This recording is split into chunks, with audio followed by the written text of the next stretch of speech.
राज्यभरात महाराष्ट्र दहशतवाद विरोधी पथक अर्थात एटीएसने मोठी धडक कारवाई सुरू केली आहे.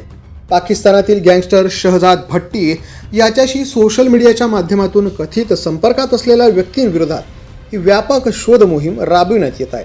या कारवाई अंतर्गत राज्यभरातील 150हून अधिक ठिकाणी एकाच वेळी एटीएसच्या पथकांनी छापे टाकलेत.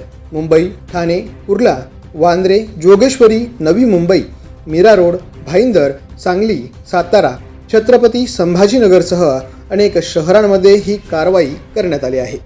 संशयितांच्या घरांसह विविध ठिकाणांची झडती यामध्ये घेतली जात आहे. तपासादरम्यान संशयितांचे मोबाईल फोन, लॅपटॉप, संगणक आणि इतर इलेक्ट्रॉनिक उपकरणांची तपासणी केली जात असून social media accounts, chat, call record आणि डिजिटल व्यवहारांचीही पडताळणी केली जाते. कथित संपर्कांचे स्वरूप नेमकं काय होतं, त्यामागे कोणते नेटवर्क कार्यरत आहे आणि त्याचा राष्ट्रीय सुरक्षेशी काही संबंध आहे का, याचा सखोल तपास एटीएसकडून केला जात आहे. या कारवाईमुळे राज्यातील विविध भागांमध्ये एकच खळबळ उडाली असून तपास यंत्रणांनी अधिकृत माहिती देईपर्यंत अफवांवर विश्वास न ठेवण्याचं आवाहन करण्यात येते. या प्रकरणात पुढील तपास सुरू असून चौकशीतून आणखी महत्त्वाची माहिती समोर येण्याची शक्यता वर्तवली जाते.